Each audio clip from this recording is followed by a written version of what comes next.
Hey guys, welcome to the Livewell, brought to you by Digital Sportsman, where we get together with our community and talk fishing. The show's fixing to start, we're getting everything ready. But in the meantime, we want to tell you about our fine partners that not only make this show possible, but are companies that we absolutely love and stand behind. Groove Fishing, changing the norm of tackle storage.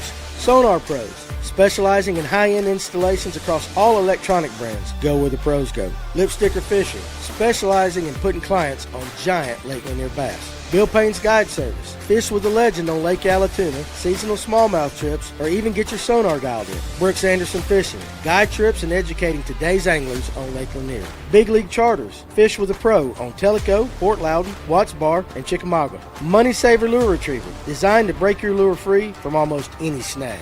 Fishers of Hope, benefit fishing tournaments to help people in need. Serve IT, industry-leading IT services for your business. Change the way you manage IT. Turner Tire, Jasper, Georgia's most trusted family-owned tire center. Atlanta Safe House, the trusted source for safes and gun safes in Tennessee, Georgia, Kentucky, and Alabama. And of course, Digital Sportsman, a new way to discover and book unforgettable outdoor experiences with local trusted guides. Go to fngo.com to get direct links to all our fine partners.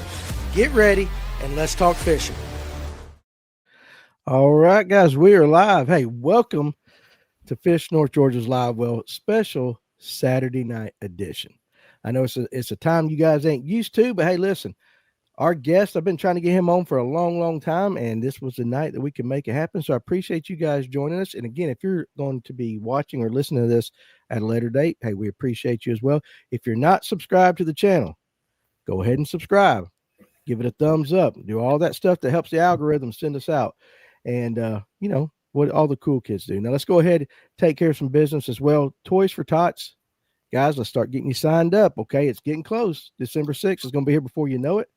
It is $5,000 guaranteed first place prize on Lake Lanier going out of Laurel Park. $80 buy-in, one unwrapped toy per angler. We're going to help the Pickens County and the Hall County Toys for Tots. It's going to be a great time. We'll do some raffles. We'll try to get everything together to make it a big event. We had 98 boats last year, and I know this year's a little bit tough for everybody, but I'd love to get that or, you know, even more. I'd love to get, you know, triple digits. So I see a couple. I know Alex Purrs is out there on Lanier right now. It is windy. I did not get to fish today. I wanted to, but we had some boat issues. So guys in EBO 2-day classic, I hope you guys, if you watch this, you guys did well and it wasn't too crazy for you guys. And Cody and Hobie, can't wait. I might end up putting my glasses on, Dana. I talked to Dana before this. I was going to try to go without the glasses, but we're just going to have to do the glasses tonight. So he is here. He is here, right here. I'm going to bring in the guys right there. So you see Mr. Dana Smith with FCP Fishing right there in the middle in all his glory. Hey, and, everybody.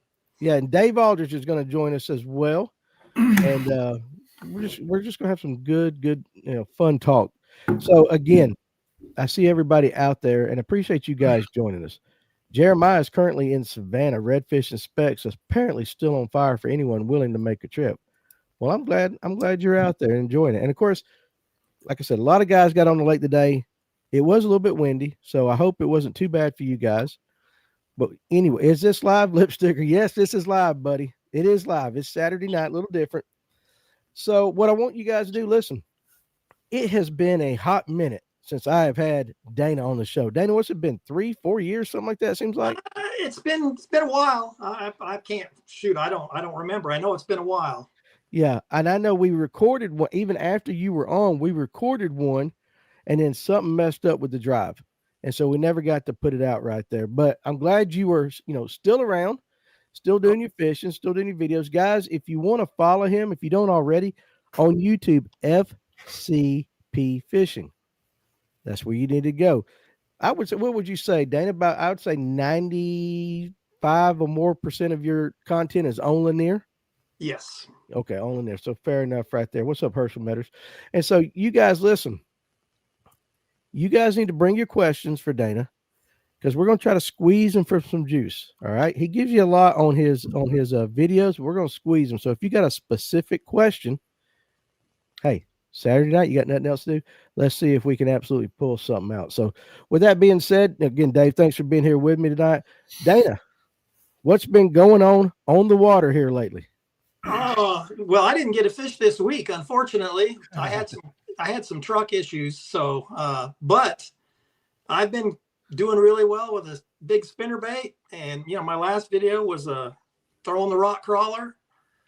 And, you know, I've been catching good largemouths and spots all summer long. So, Yeah. And one thing about you that I think everybody likes, you keep it very simple. You know, you do well, have you can do a lot of different things, but you don't necessarily have to do a lot of different things. no, I think that's a mistake a lot of anglers make is they make it more complicated than it needs to be, you know? Yeah. Really, I could go out. I think he froze up. Uh-oh. I think, hey, listen, Dana, you froze up. Yeah, It's there he's back. I'm So, back. hey, listen, on our side, you froze up. You said, hey, I'll go out, and you went. Oh, so you missed that, huh? I missed all of it. It was juicy, and you missed it. That's the way it works. So why don't you tell us what you just said? Well, I was just going to say a lot of anglers, I think, make a mistake by making it more difficult than it needs to be. I could go out all year long and throw just a hair jig and do fine, you know, but I want to keep the videos as interesting as I can. So I switch it up, you know. Yeah. And one of the cool things about you is you get happy. You are equally happy whether you catch a spot, a largemouth, a striper. It does not matter. You just like catching fish. You know, I don't claim to be the best angler in the world, but I can guarantee you one thing. There's nobody that loves it more than I do. I love catching fish, you know, and I don't really care what kind of fish. They're all fun. Absolutely. Absolutely. So, Patricia Leanne Shaw's got a question for you. Where's Dana's fishing partner? Notice he hasn't been there lately. Who's been your fishing partner? That's my brother. Zane? Yeah, he's busy. Zane is like a world-class golfer, so he gets a lot of requests to do these charity golf tournaments, and he's helping babysit his grandkids. It's family time. You know, we were supposed to go tomorrow, but he had to bail on me again. So it's what it is. He's doing good. He's just it's family comes first. So absolutely. All right, so let's go ahead and jump on this. So if you were going to go out tomorrow, where would you be going, and what would you be doing? Well, I live on the north part of the lake. So for me, it doesn't make any sense for me to drive to the south part of the lake much because, I could be on the water and, leave my driveway, have my boat in the water in less than 5 minutes. So I'll be fishing up here on the north end. And I think it's supposed to be windy. So it's pretty hard not to throw that spinnerbait in the wind. I like the spinnerbait in the wind. So that's probably what I'll be doing. And, absolutely. I always have a jig, black and blue jig on board. And if that spinnerbait don't work, you can pretty much bet I'm going to be throwing that jig. Yeah, we're going to talk about that. I believe, we talked a little bit before the show. I believe your buddy Alex is in the comment section. Oh, is he? Saying hello. Didn't you? Is this your buddy that you wanted to talk? Is this Alex Fishing one? It says Alex on there. Yeah. I'm Alex Fishing. Alex is a young kid, and everybody who's watching, he's got a little YouTube channel, and he's, everybody has to start somewhere. So give him a little bit of love there. He's a good, I haven't really met him in person, but he's seems like a good kid, and next generation of fishermen and YouTuber, we should help him out. Absolutely. So I believe that's Alex Fishing one you said on YouTube? Yes. All right. So you guys listen, after this, go ahead and write it down after the show. Go give this young man a follow and let's help him grow. You never know, he could be the next Bassmaster Classic winner. He just might be. That's exactly right. Now, a lot of guys in the comment section, always, I love your videos. I love your content. You can see it. We're going to see it several times. I appreciate that too, just so everybody knows. Yeah. Well, what drives you to do the videos? I'm helping what I do the videos for is just to help people catch some fish. And, it's rewarding for me when I get people, heck, I even get recognized at the Kroger or, pumping gas. I have people come up and say, hey, I catch more fish now because I watch your videos, and that's rewarding for me. I enjoy that. And I've met a lot of good people through my channel, through people who watch my videos. Right. It's weird, isn't it? It takes a little bit of getting used to. Yeah, it is. I actually almost ran over a viewer today. Funny thing is I was coming home from the store, and of course I needed to get a can of something. And I whipped it into this gas station between the gas tank and a car, and it was kind of tight, but I was going kind of fast, and the door almost opened, and I went, ooh, I thought I scared or about hit this guy. And so once I pulled on up, I got out, and I went, buddy, hey, I am so sorry. I hope I didn't scare you. And he goes, are you Danny?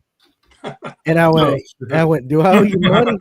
No. Money. He goes, no, man, I listened to your show and all that. So Clay Walker, we finally got to meet face to face. I'm sorry if I almost ran over you, but it is weird right there. And again, Dave, anytime you got a question, dog, just jump in here. I'm gonna hit Charles Britt first. Let's pull this up right here. What color spinnerbait are you throwing this time of year, and do you use any kind of trailer? I do not use a trailer, hardly ever, and I don't even use a trailer hook. It's been my experience when you use a trailer, you miss more fish, and that, that's just the way I do it. And I'm throwing all chartreuse blades, chartreuse skirt, chartreuse head. And, just for what it's worth, I almost always will throw a Nichols pulsator spinnerbait. Okay. It's a little bit different kind of a spinnerbait. There's just something a little different about the thump of their blades. And it's my favorite spinnerbait. And I believe they're made here in Georgia. And I like to support the local, manufacturers. But they are excellent spinnerbaits. Well, what is it about the color chartreuse? Because that kind of shocked me a little bit. If I had to estimate how many white spinnerbaits Lake Lanier fish see in a day, it's probably thousands. A lot. Just chartreuse is my go-to color. Spots love chartreuse. So do every fish. Walleyes, stripers.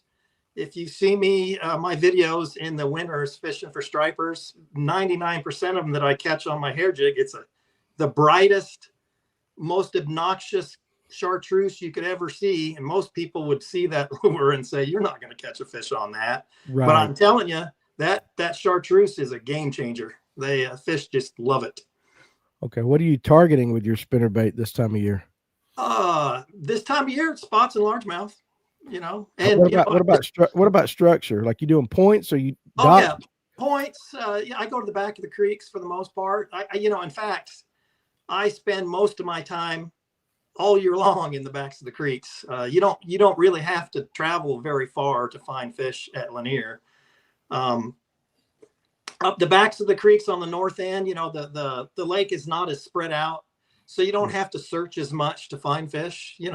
Right. The fish use those creek channels as highways, basically. They travel back and forth on those creek channels. Points, if I'm targeting largemouth, it'll be structure, lay downs, but I catch spots and largemouth in the same kind of areas, Okay. And for what it's worth, all summer long, I've been catching most of my fish in 2 feet of water or less all summer long. And I've caught some good ones, good largemouth. But, Lanier is known as a spotted bass lake, but I'm telling you, our largemouth population is just excellent. Right. And catch largemouths every time I go out if I want to target them. Is there a way to target them, or you just straight cast them for whatever? The creeks and largemouth, typical largemouth water, which is shallow and trees and lay downs, shade, and right. That's good to hear though about the largemouth. What would you say? Pretty much this whole summer. In fact, I think I had my best largemouth year this summer.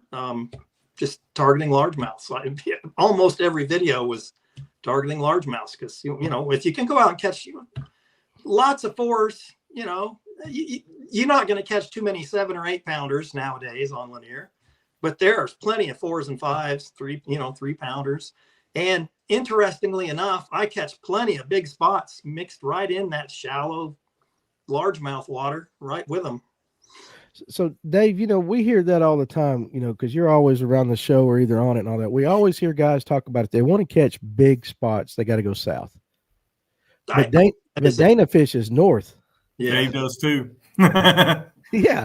I've won several tournaments going under Brown's Bridge.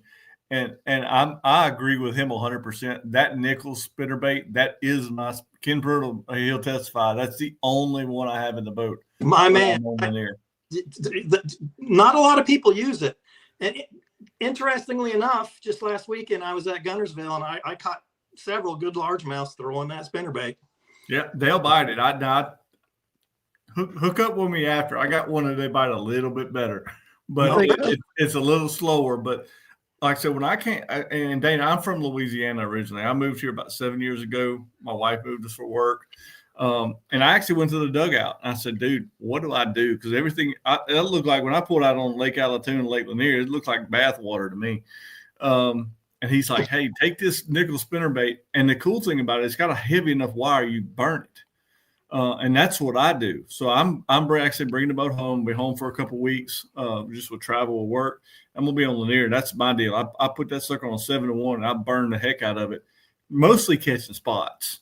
But all those shoal markers and stuff like that, those spots will get up there and feed early in the morning. And as soon as daylight, you rip that spinnerbait through there and they will torch it. But the good thing is the spinnerbait will hold up to the high speed. That's the one thing about a nickel is you can either slow roll it or you can burn it. But the wire's stiff enough to hold up to that high speed. And when they get it, they stretch it out and you can bend it right back and go again. Yep.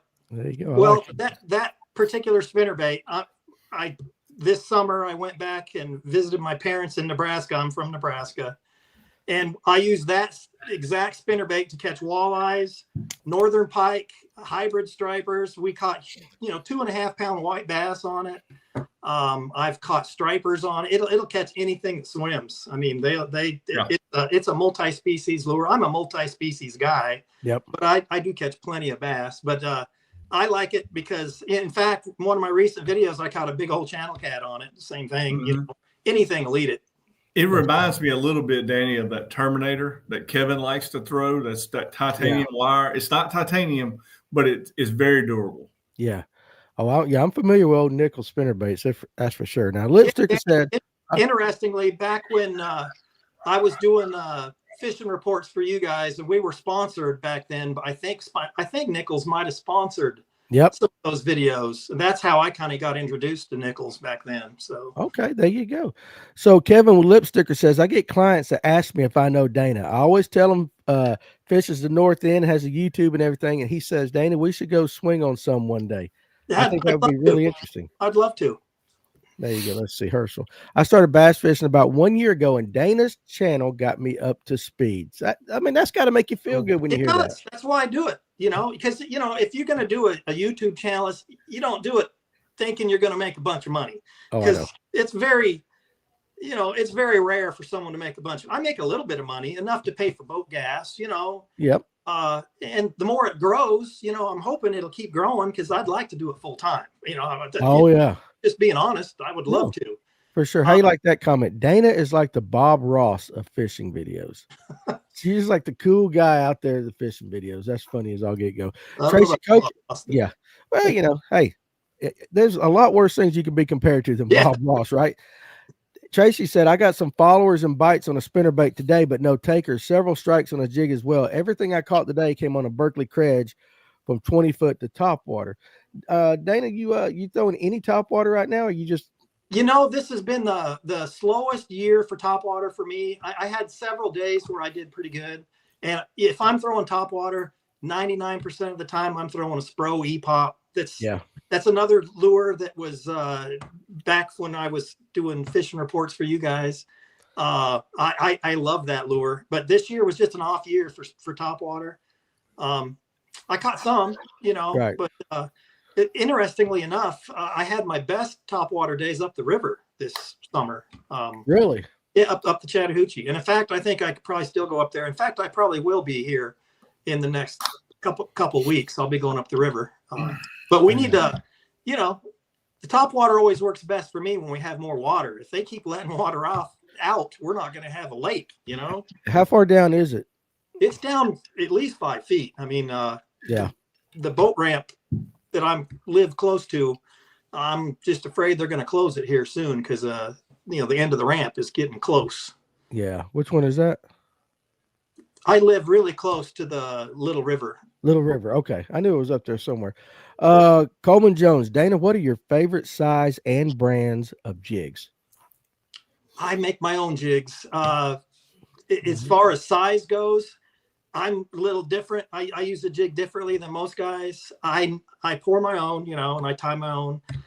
And almost always will use a 1/4 ounce. It's lighter than what most guys throw, but there's something about that slow fall that I just get more bites. And you know, my jigs that I make are the normal size, so they still have the bulk, you know, the same size skirt.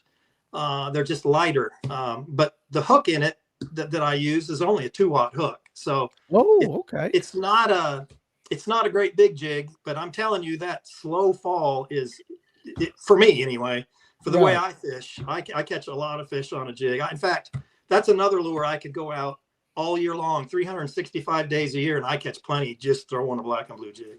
Yeah, I'm getting ready to ask you first. Let me ask you this question: why a 2-aught?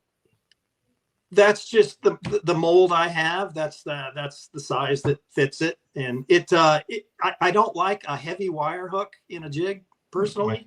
It's a light wire hook. I wish I had one with me here to show you, but I don't. I'd have to run downstairs. But No, that's absolutely fine. Now, Dave, he said that, and I saw you kind of like agreeing with him.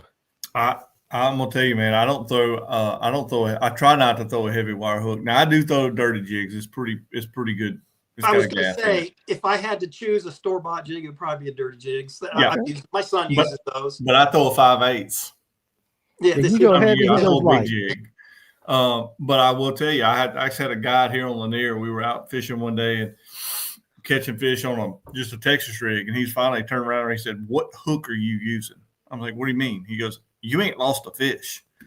And it was a thin wire owner.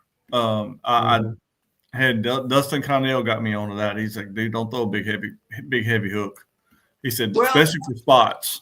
He said for spots in particular, it works really well to throw a light wire hook. They stay pinned a little better with that lighter hook, in my opinion, and it's easier on trailers. You know, you don't rip apart your trailers so much. And you know, I'm on a budget, so I make most of my own trailer. And you know, interestingly enough, I don't know if you guys can see it, but I make my own molds. Even, you know, this was a fluke style bait. Anyway, and I'm going to do a video coming up on how to make a mold. You know, if you should. You know, interesting. I like that. I like tinkering with stuff like that. But absolutely money, and it's kind of fun to catch stuff on stuff you make yourself. You know. Yeah, that is the best. A lot of people. There's a lot of comments like this one from Doug Rice. The one thing I like about Dana is he keeps it real and just catches fish. I love the simplicity of his approach. It's kind of the way I like to fish. And so, you know, and that's something, you know, you've been getting that compliment, and we've been hearing that for a long, long time. You know, yeah. I've told people at the shop, Dana, I've had guys come in and they would ask me about you. I'm like, Dana is just who Dana is. What you see that's Dana. Yeah. You know, I've always been a little different. I admit it. You know, I'm you don't see too many long-haired guitar player fishermen, you know, right. So I'm kind of an enigma, but it's, you know, like I said, you won't meet anybody that loves to catch fish more than I do. You know, that's why one of the reasons I don't fish tournaments, because if I was fishing a bass tournament and a school of stripers start hitting the surface, I'm going to chase the stripers. Oh, yeah. Squirrel. You know, I gotta go take it out. Squirrel. That would be me. 100%. I get it. I love it too, though. All right. Bass time with Diaz. Dana, I know you like Gamma Edge line. What pound test do you throw your jig on? I use 16-pound Gamma on my jig rod. And just for what it's worth, I use Gamma fluorocarbon exclusively. My spinning rods, every rod I own. I do have one rod that has braid. I'm not a braid fan. I hate braid. I hate it. It just, but when I go to Gunnersville and we're throwing frogs, you almost have to have heavy braid to get them out of that grass. So my son made me get a rod with braid, but I like Gamma Edge line for all my bait casters, and they have a line called Gamma Touch, which is formulated for spinning rods. And if you watch my channel at all, I catch a lot of big stripers on 8-pound test, you know, Gamma fluorocarbon, and it's the strongest line you can buy. And you know, I'm a big believer in the Gamma line. It's the best line you can buy, in my opinion. And I wish Gamma would call me up and sponsor my channel, because I'm their biggest fan, and I know I've helped sell them some line. Well, we'll see if we can help you out with that for sure, right there. Coleman wants to know, what kind of rod do you like for your spinnerbaits? Now, if I ask Dave, like I can almost do, Falcon. Dave's gonna be throwing a Falcon. What Dave, real quick, what are you throwing? What model are you throwing your spinnerbaits on? Buku 7-foot number 5. Okay, there you go. Dana, what rod are you throwing? Right now, my spinnerbait rod is a oh boy. I don't have one particular brand I stick with for the most part. My spinnerbait rod is a Cashin Core Series rod. Mm-hmm. To be honest with you, they make good rods, but that I have a little arthritis in my hands, and the grip is just a little too hard for me. I like a cork. I'm a cork handle guy, but I use a lot of all my other rods. I have a bunch of arc rods. They're inexpensive and they do the job for what I do. And I've got some Loomis, and I've got in fact, Danny, I got from you FX Customs. I got a couple of theirs. I got, I use a bunch of different stuff, until someone, wants to sponsor my channel with rods. I use it.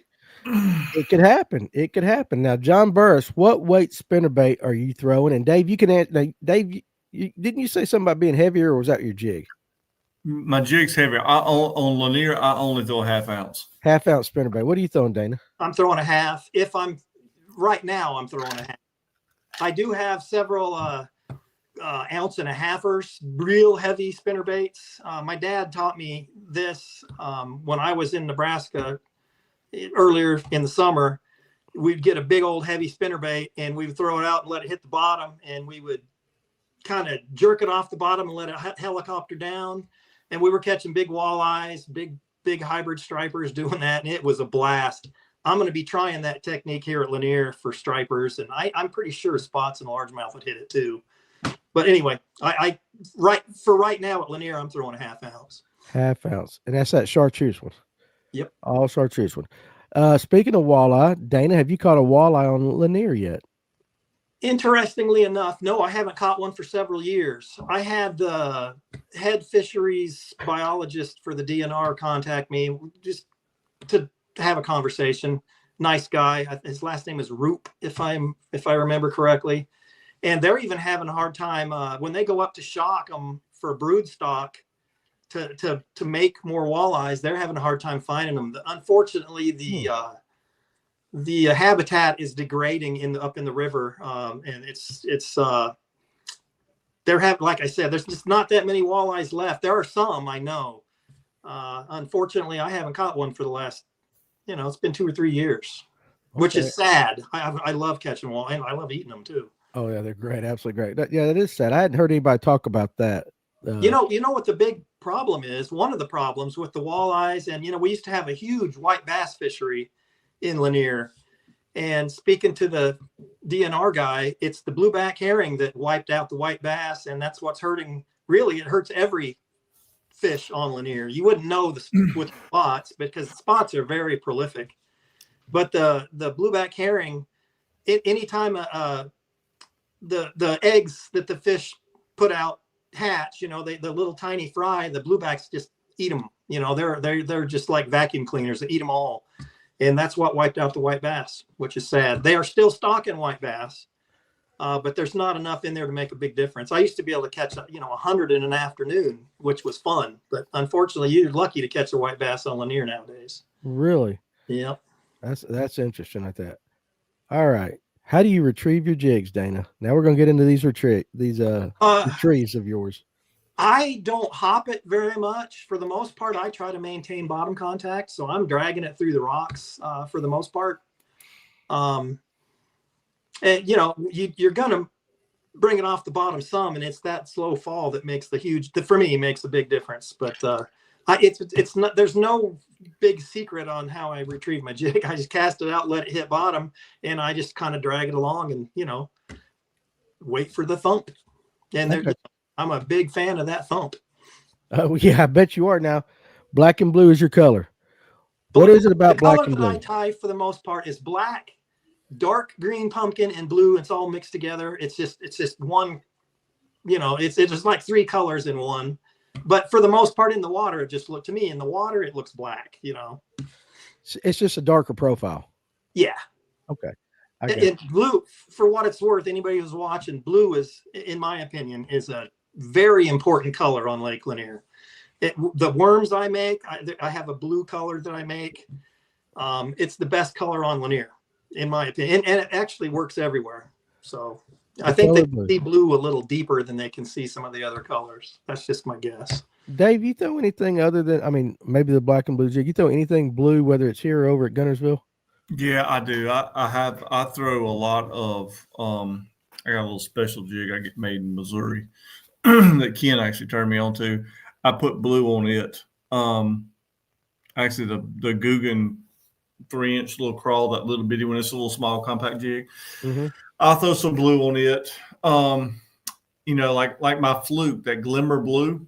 Yeah. That sucker looks blue in the water. It literally, it honestly looks like LJ's blue worm. That when blue you throw it in lily, water, it turns blue.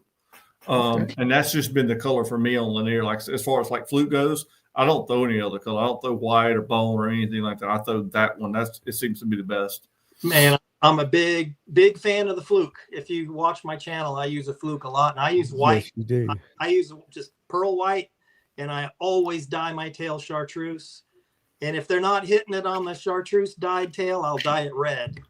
But you mentioned LJ. I just want to take a second to tell LJ we're all kind of thinking about the guy. I know he recently had some health issues. I don't know him very well, but you know, we're praying for you, LJ. Absolutely. He got that ticker worked on a little bit. Yeah, he did. Yeah, he seems like a nice guy. Like I said, I don't know him very well. Oh, LJ's a pain in the ass. The updates are hilarious, though, dude. You got to give him that. Oh no, he's funny. No, LJ. The updates are hilarious. Yeah, he gives us an update every day. Basically, the guy is bored to death right now. He is. He's killing him because he can't get out and everything. But yeah, absolutely. I've been talking to his son throughout the whole thing, and yeah, we all, of course, LJ's part of the fishing community on Lanier. We need him back for sure. Justin Nichols says, I've been interested in making my own plastics, but have no clue where to start. So he would definitely like you to make a video on that, Dana. So there's you some content. I'm pretty sure I have made a video making worms. Just if you go back through my channel, and I know my channel I've got, I don't know, hundreds of videos now. I'm pretty sure I did make a video on that, but I will. I like I said, I'm going to do a video on how to make your own molds. You know, if you're if you're interested in doing that, if there's going to be a video coming, I actually make the actual lure. I'll make a clay model out of clay, and then you bake it, you know, and it gets hard, and then you pour the silicone around it. I think that's kind of those kind of things are what we call evergreen content. Somebody will search that year after year after year. So maybe you can go from making a mold to pouring it, the whole 9 yards, a little series. I think that'd be really, really cool. Yeah.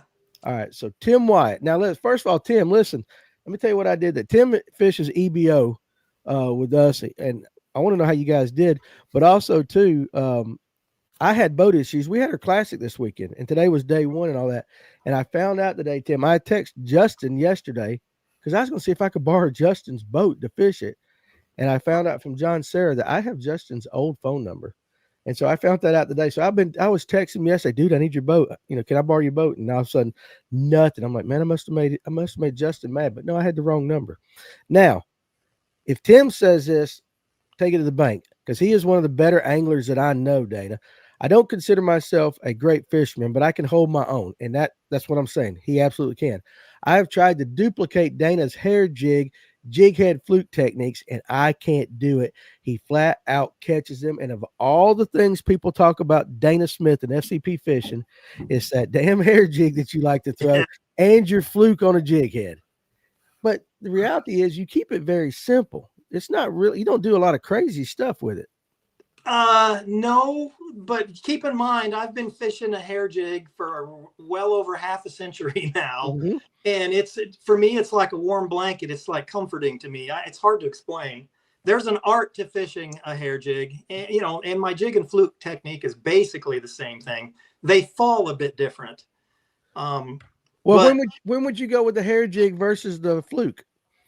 It just depends on size of bait. It depends on what the fish are doing. That the fluke will fall different. If you've ever fished like a tube jig, it falls at an angle.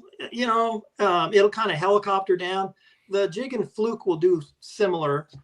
But fishing that hair jig, it's like meditating. I don't know how to explain it. I know I'm going to sound like a weird old hippie. That's all right. But there's a rhythm to it. I think being a musician kind of helps doing that. You know, there's a rhythm to it, and I can kind of I know it may sound ridiculous, but I can kind of feel them looking at it. And you expect that tick, and when they hit it, man, I'm telling you, there's nothing like it. I learned it from my dad, and my dad's 88 years old. He's out there fishing every day. He's the best hair jig fisherman, ever. He's like reached, like ascended master samurai level of jig fishing. And he was my hero. That's who that is who when I was young, my dad would go out and we would fish, and he's throwing that jig, and I'd see him, and I would study him, how he held his rod. Interestingly enough, I get comments once in a while saying, you hold your rod too high. And there's a reason I hold my rod almost vertical when I'm fishing a hair jig. It's more sensitive. If you hold your rod horizontal, you're losing part of your sensitivity. If there's a little more drag on the tip of the rod if you have it vertical. Anyway, that's just a little tip for you. But it's the thing with fishing a hair jig is it's not an easy technique to learn, but once you learn it and once you have it down, I'm telling you, it's life changing. Like I said, it's like comforting for me. I can fish it all. I don't even have to think about it anymore. It's just part of. In fact, I wake myself up setting the hook a lot when I'm dreaming at night. But I love fishing the hair jig. It's my favorite way to catch fish, and it works. It works on every species that swims. Yeah, and you brought this technique from Nebraska with you. I think we've had that conversation before, pretty much starting off with walleye out there, and you brought it down here, and you have found that the southern fish like it too. Yeah, we used to catch walleyes and white bass and smallmouth, and we have northern pike, and we you name it, it would work for everything. We didn't know any better, that's what we did. And in fact, my dad, when we were young, we would catch crappies, and we would have a double jig rig we'd throw out. You catch one on the bottom and one on the top. You catch them two at a time sometimes. But Al Linder, if you guys are familiar with in fishermen, he does it too. It's kind of a northern technique, I guess, but it's deadly, and I just love fishing it. It's the funnest way to fish for me. Yeah, and I think being comfortable doing it your entire life and bringing it out here is what separates you from somebody out here picking a hair jig up and trying it, because it's just not something we're not comfortable. We live in a world where everybody wants instant gratification nowadays. Yes. Most guys are going to go out, fish it once or twice. They're not going to have it down. They're not going to catch much, and they're never going to throw it again. But I've got a few guys who watch my channel who are starting to kind of get the knack. And, that in itself is kind of gratifying. I'm helping people catch fish, and I'm telling you that jig and fluke is just as deadly. In fact, last weekend at Gunnersville, me and my son smoked them on that jig and fluke.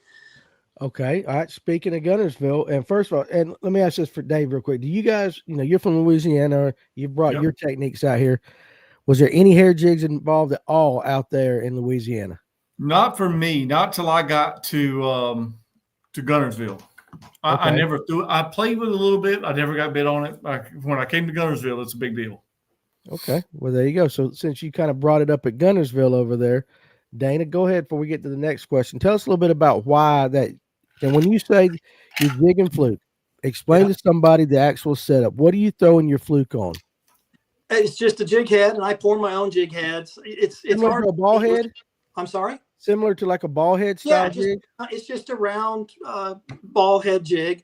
I use Mustad Ultra Point hooks. They don't bend out when you catch a striper. That's one reason I use them. They're really sharp. But I get a lot of comments asking me what size jig head I use, and there's not one answer, unfortunately. I pour them from a 1/16 ounce all the way to 3/4 of an ounce, and it just depends on wind speed and depth. And sometimes the fish just prefer a heavier jig, or a lighter one. But if I had to choose one size, it would either be an 1/8 or a 1/4, and I'll go out and if there's a lot of wind, you almost have to use a little bit heavier one, because you want to keep it close to the bottom. The trick is not to let it rest on the bottom, because you're going to be snagged all the time. There's all kinds of debris, trees and rocks and sticks and who knows what. The trick is to just to kind of pop it right before it hits the bottom. That's the trick. But I can fish it, around trees and stuff, and I hardly ever get snagged up. You just develop a feel for it, That's a musician in you. Yeah. That rhythm, that cadence, that feel. I've watched enough of your videos. Tell me if I'm right or wrong on this. You'll make a cast, hair jig or the fluke. You'll make that cast. You let it sink. It seems to me, and this is why I find it interesting, because you're talking about musicianship and rhythm and all that.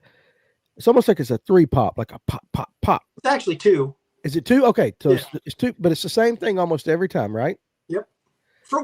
Not every time. There are times the fish, like my dad, it used to be just a 1-pop thing and let it sink, 1 pop, let it sink. And there are times they prefer that. And sometimes you don't want to give it a big, if you imagine your lure underwater, when you give it a pretty good pop, it's coming off it's jumping 4 feet. Yeah. Sometimes you don't have, you just want to barely move it to where it's not, it's where you're trying to imitate a fleeing bait fish, and if you've ever been around a school of shad, you'll see some of them, they're injured or whatever, and they're erratic, and you're just trying to make it look like an erratic shad. That's so, but for the most part, I like that double pop thing just evolved. I'm constantly tweaking how I do it. And even when I make jigs, I'm constantly, my dad taught me initially, and I've added my own little thing to it. And I'm constantly, experimenting with different materials and sizes. I make a silver one now that's kind of a silver shad one that's a really good color. And I've been experimenting with a blue one as well. Okay. So when do you get your bites? Mostly on the fall? Almost always on the fall, but sometimes they'll hit it, when you first pop it, they'll hit it because they think it's getting away from them, and they'll hit it. Right. But it's deadly on stripers. Stripers can't stand it, and luckily the spots love it too. It's just to me it's the perfect lure. It's so simple. It's just a ball head, with lead and some hair. That's it. I mean, there's nothing really. Everybody always asks me, what kind of trailer do you use? I don't use a trailer. There's no need. Why? And if you put a trailer on it, it kind of kills the action of the hair. If you imagine that hair's, it's moving all kinds of ways when it's in the water. This is a highbrow podcast. I like how you do it. This is our graphics, right? Hey, listen, with my hands. That's the way we do it, Dana. That's the way we do it. Now, Dave. I don't know why I had Tim on my mind there, but Dave, over in Gunnersville, you throw the fluke a lot. I've been with you, and you like throwing the fluke and everything. I do. Do you run it like he does, where he goes down to the bottom? Two totally different things. Yeah, when I throw a fluke, I do one thing I do put a swivel on there. When I'm fishing a fluke, I'm fishing it's moving. Now at Gunnersville, I saw a question way back earlier because I can see everything that's popping up, Danny. That somebody asked how to fish a fluke. Lanier, it's dumb. It's end over end. At Gunnersville, I'll throw it out there and let it go down 4 or 5 seconds, and it's just kind of twitch. I'm fishing a fluke in a more traditional manner. You're fishing You're fishing it weightless. Yes, sir. Yeah, I do that all through the summer. I do it weightless too. Yeah, and it's deadly. To me, the fluke is one of the best lures ever created. Yeah, and like I said, on Lanier, it never stops moving. It's always coming. It can come end over end. I don't care. I need it moving to mimic that heron that's trying to, because we all seen when fish blow up, and there's one they're chasing one poor little heron, and he's porpoising like crazy trying to save his life. That's what I'm trying to make my fluke do there. Over here, we don't have heron. The bait doesn't move that fast. And the last few weeks on a fluke, when they wouldn't bite a topwater, when they wouldn't bite that plopper, I went to the fluke and I could catch them. It's not allowed to say plopper on the show. Oh, it's going to be allowed, buddy. No. We don't say plopper over here. I have caught them at Gunnersville on the fluke as well. But a lot of times, certain times of the year, I'll throw that fluke out, give it one twitch, and just dead stick it. Just let it fall. Yeah. And I catch a lot of fish doing that. Yeah. All right, guys. Listen, once we get talking, you guys know how we are. We get way behind on all the questions. We're way behind. There's a little bit of a lag, so I can't keep up with the comments unfortunately. So I'm relying on you, Danny. Well, so like once we get to talking, I like and then you'll say something. I'll ask another question, and then I'll ask Dave something. And then before I know it, we're like 32 comments behind. So it is what it is. I'm going to scroll on down, guys. We're going to start it all over. So if I missed your question or your comment, type it again. I am going to pull up one from Josh Burris because we're talking about the hair jig and all that right now. And I like this when he says brand because I already know the answer. But anyway, he wants to know what color hair jigs and size and brand. And I'm going to tell you this. I've known Dana for probably 3 or 4 years now, and I can't get his ass to show me this. Danny, you got to watch my channel. I've shown my jig. Watch the channel. Watch it. I've shown my jig on my channel. You got to watch the channel. Yeah. I missed it then. It was one of the ones I missed then. Yeah. Well, listen, see what happens when you do videos. A lot of guys will watch the first 2 minutes and they'll click off and go to something else. I put the juicy information towards the end of the video. That's smart to make people watch, you know? That's very smart.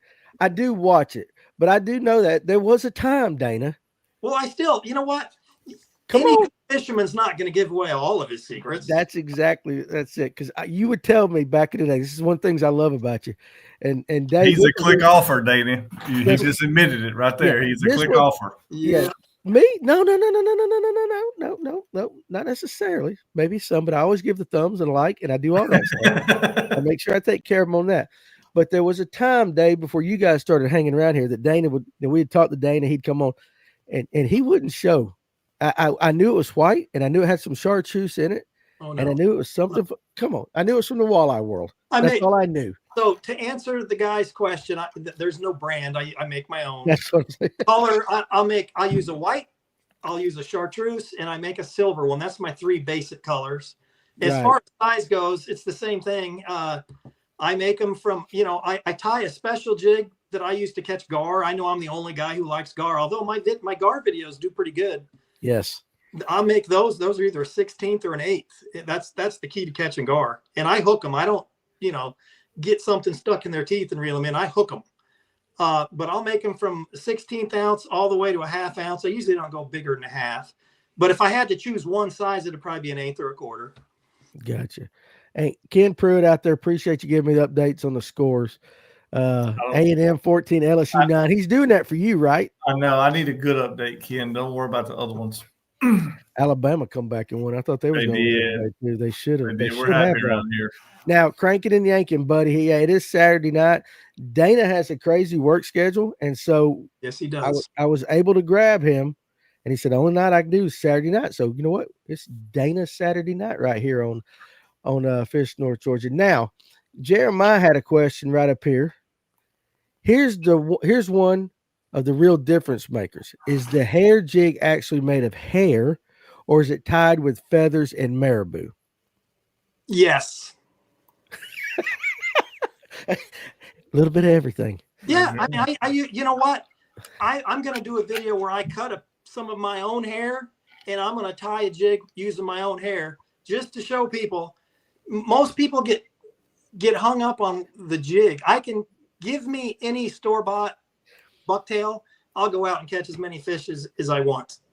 It's more about the technique than it is the jig. Now, some jigs That's are what better Dave, than me and you, I'm in trouble, buddy. Me and Dave were like, you ain't gonna tie shit with what we got. We're gonna have to fork out some Benjamins. Well, listen. If you guys don't know, Dana is a rocker from way back. All right. So if you go to his channel, go to FCP Fishing. He's cutting for sure. Listen, go to FCP Fishing, and the music at the beginning of his videos, that is Dana. Like every bit of it, right? It's Drums, cool. guitar, everything, right? I play every instrument. It's just one of my things. I love music. I love writing music and producing it. And I mix master it all myself. Drums, bass. I can play little keyboards. It's just something I do. And it's a long story, but I was gonna be the next Eddie Van Halen, and then life happened. That's right. But you and I do share the same affection for Eddie Van Halen. I know we do. If you're a guitar player and you don't like Eddie Van Halen, you're not a guitar player, in my opinion. Thank you, Dana. This is why I like Dana. Not only can he just wax their ass when he's catching fish, but he loves Van Halen as well. So that's why he's one of the cool dudes out there. What hook are y'all using on your flukes? Now, Dave, I'm gonna let you answer this one first, since you were going weightless a lot. That's what you primarily do. And then Dana, kind of give a little bit, because you go weightless and on the jig head. You maybe can describe both the hooks. So Dave. Yeah, I either use 2 or 3/0, depending on how fast I want to sink. It does make a little bit of difference. It's not an EWG, it's an owner. It's called a rigging hook. Their rigging hook is the thinner wire offset shank worm hook. Okay. But it's like I said, you put it next to a regular one, it's notably thinner. That's the hook I use, either 2 or 3/0. You Texas rigging or nose hooking? Texas rig always. Texas rig always. Now, Dana, I noticed when he said 2/0, 3/0, you kind of had like your head tilted like my dog does when I say, well, I'm like, go get your ball. He goes, and your head did that. Yeah, every one of us, that's the fascinating thing about fishing is we all do something a little bit different. Yes, sir. But I use 5/0 hook when I'm fishing a weightless fluke, and I use a round bend worm hook. And honestly, I'm not that particular about brands. A lot of times I'll just use the cheap old Eagle Claws. They work. But if my opinion, if you nose hook a fluke, you're killing half the action. I like it, and I will use a swivel about 2 feet up the line to help get it down. I don't want to fish a fluke on surface. Yeah. If I'm fishing it weightless, I want it just down to where you almost can't see it. I'm fishing a weightless fluke when I'm standing up, and I have a rod tip down. I don't want to see it. I want it to sink fairly fast. And that 5/0 hook and that swivel will help give it a little extra weight to help it go down. And it's deadly. I've caught, in fact, I'll be catching stripers that way here soon. And as far as when I fish it on a jig head, it just depends on what size jig head I'm using. But when I pour any jig head I use or that I make, I use mustad hooks. They're the strongest ones. They'll hold up to stripers, and you're not going to have it bend out. When you buy a store-bought jig head, 9 times out of 10, even if you catch a 10-pound striper, they're going to bend it out. And that's frustrating for me. Yeah. Now I got a question now, because I've heard guys on this channel in studio in the middle of shows say that if you nose hook a fluke, you get more action. But I just heard you say I disagree. It's just personal preference, but no, I can't. I don't like the way it works nose hooking it. It works completely different. It's like a Corvette and a Ford Fusion. I mean, it's not even comparable. Like Dave, that's like both sides of the spectrum right there. I got Corvette. I lost the second one. So, but it is a completely different action. And I'm gonna tell you why I don't nose hook it, because I throw my fluke on a bait caster. I only throw it on a bait caster unless nose hook that sucker on a bait caster and let it come off. Yeah. Guess what? You can throw that in the rod box and respool it when you get home. Okay. It ain't gonna happen with me. Yeah, I only throw it on a bait caster. I don't like to use a weightless fluke on a spinning rod. In fact, I see a lot of guys fishing topwater on a spinning rod. To me, that's like should be against the law. Yeah. Yeah. You need to go to church after that. You go to church. Fishing like a black and blue jig on a spinning rod. They can't throw a bait caster, dude. I've had them in the boat with me. Only time I spinning rod is when I'm fishing either a hair jig or the jig and fluke. That's pretty much the only time I use it. We're gonna have to say, like, if we see people doing it, like, we'll pray for you, right? Okay. I've seen Diaz put this question a couple of times, and of course I skipped a lot of them, so he put it again because he really wants to know, what time of the year do you start looking for seagulls? I've seen you do it in past videos. The Nature's Fish Finder, the best fish finder you can buy, better than any forward facing. It's the Mighty Seagull. I start looking for seagulls as soon as I can find them. Unfortunately, we don't have them year round, but they're going to be showing up here any day now on the north part of Lanier here. I use the seagulls. The seagulls have helped me catch so many fish. They're I love, if I could buy every seagull, a dinner, I would, because they help out a lot. Yeah. Loons too. I'm gonna tell you what, I've caught a bunch of fish driving down the lake, and there'd be a wad of loons in a cut. Stripers love those loons. You better turn in there. There's hair in there.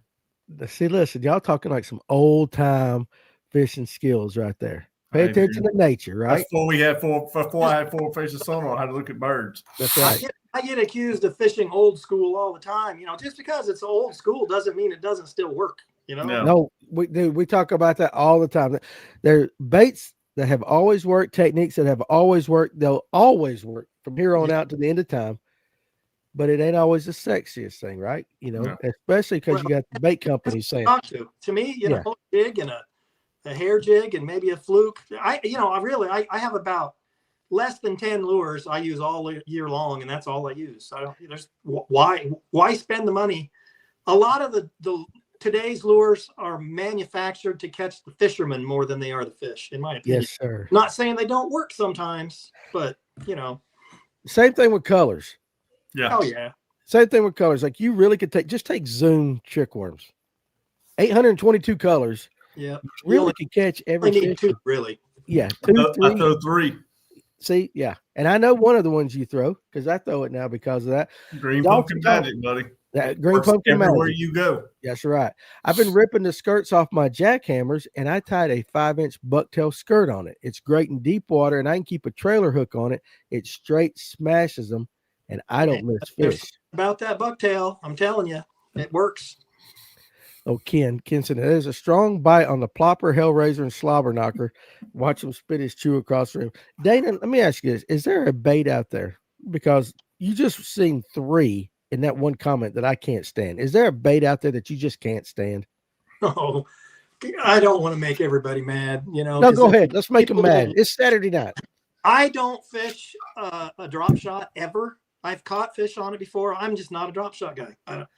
I don't own, I have to take that back. I don't own a whopper plopper. But my dad has been catching my dad's been catching big hybrids on it. And I recently purchased one of the Screaming Chopos, same thing. I'm going to be giving it a shot, What else? Yeah, there's all kinds of lures that it's just not for me, I don't really use a chatterbait. Fishing Lanier, you don't need it really. Mm-hmm. I know fishing at Gunnersville it'll work, but anyway, there's the list goes on. I don't want to just sit here and complain about. No, it's fine. I just want to get one. Dave, what the hell are you doing over there? Oh, I will tell you what, man. I have, I wasn't a drop shot guy, right? And Dana, just so you know me, I didn't own a spinning rod until 7 years ago. Didn't own one. Oh boy, had no use for it. Now I love my spinner rods. Don't get me wrong. I was from Louisiana. We boat flipped everything. And I got here, and I'm gonna tell you what. This last couple of years, I threw a drop shot, but I didn't really throw it a ton. I threw it in certain instances. That drop shot out here on Gunnersville has probably accounted for 40 to 50% of the fish I put in the boat all summer long. It's crazy. Watch my next video. I think you might be surprised. Really? that jig and fluke, I fish it different than most guys. Interestingly, it's on Gunnersville, right, Dana? Fluke for, I don't know, 30, 40 years. And I didn't invent it or anything. Someone was fishing it before I did. And, just in the last several years, everybody's coming out with the forward-facing minnow. It's a jig and fluke. It's the same thing. All it is. So it's just the old lure repackaged to sell new lures. It's the same thing. And interestingly enough, same thing with a shaky head used to be called a jigging worm. I saw Al Linder on one of the old In Fisherman videos. He's throwing a jigging worm, and now it's like, the shaky head. It's the same thing. It's marketing. Yeah, it's just marketing. It's marketing. Ken Pruitt says 62.3%. I'm going to tell you what, but I will say this. Say this. One thing that has made a big, big difference is I switched over to that Rapala janitor worm. We have a place here. I have a pool and I have a place in Georgia. A what? A Rapala. It's Rapala. You should have come. I was going to get you corrected on that. It is Rapala. I don't care what it is. We call it Rapala here in Georgia. I'm in Alabama, so we call it Rapala. But I actually put that worm in the pool. I put it against a robo worm, a Zoom worm, and another couple worms that I had. That is one thing about that janitor. It will sit horizontal even with a 1/0 hook. I could not make any other worm do that. I think that's a big deal. Yeah. I'm sure it is. And I'm not saying that the drop shot doesn't work. I know it works. I've seen people catch with it. It's just not the way. In fact, I don't use the shaky head ever. I don't use it. I'm Texas rig. If I'm throwing a worm or I'm throwing a Texas rig. You late Lanier guys, listen to that, because Dana is the one guy that I do know that on Lake Lanier, he is Texas rigging if he's got a worm on 99.9% of the time. It catches them. It does. But it's not sexy. Everybody's like, we got to throw a shaky head. You can't catch fish on Lanier. But I know I've always known Dana through a Texas rig. And one of the reasons I throw a Texas rig is because I always use a glass bead. I'll tie my hook on, or I'll put my weight on. I'll put a glass bead, a faceted red glass bead, and then my hook. And as you're moving it through the water, that glass bead is clicking, click, click, click, click, and it attracts the fish. That little bit of noise makes a huge difference. Yeah. I love it. I agree. Absolutely. Dana, do you ever see yourself using forward-facing sonar? I'm not against it. I don't have it. I don't. And I don't want to come off sounding cocky or anything. I don't need it. I catch plenty of fish doing what I do.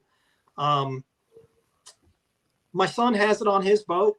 My brother had it when my brother bought his boat. They gave it to him. He's got the hummingbird version. And when I go fishing with my brother, we don't even turn it on. Because what I use is, it's called fishing intuition is what I call it. If you were an old school fisherman, you can read the water and you can kind of get an idea of where to go. You don't need it, but yeah, it's a tool. If I could afford it, I'd probably have it, but I can't afford it. I'm on a budget. I make certain sacrifices so I can fish pretty much anytime I want. I work nights and I have off every day. If I want to lose the sleep, I can fish every day of the week, That's right. You told me that before. Yeah, I don't make a lot of money doing it, but geez, I love to fish, and See, I asked. He said that before you got on, Dave, before the show, and I looked at Dane. I said, "Are you happy?" He's like, "Oh hell yeah!" Like he gets to fish anytime he wants to fish. He knows something I don't. Yeah, I know it. Let's pull up my buddy Tim. And again, if I missed all you guys, let's see right here. If I missed all you guys, pop it down again. I've gone through over 10 packs of one color trick worm this year. Just ordered another 10 packs. I've won a lot of money off of it, no doubt. May not be the best color, but I definitely have confidence in it. And I think with that comment, when Tim put that, Dane, I'm thinking about you and your worm and your Texas rig. Don't you throw primarily a blue worm that you pour? I do. And so that is your confidence bait. You stick with that. Every time I'm fishing a worm, I'm throwing that one blue color. I don't need any other color. And that's an important statement there. If you have confidence in what you're throwing, it makes a huge difference. Yeah. I saw that Tim is a hell of an angler. He's a hell of an angler. He's one of the better ones I know. But when I was looking at while you were talking, I'm looking at the comments and I saw that and I'm like, Dana, blue worm. By the way, I just saw a comment that people are mentioning the lizard. I missed it. For the last couple of years, in fact, the whole time I've been fishing, I like a lizard over a worm anyway. I use a lizard. If I'm going to throw a worm, normally this time.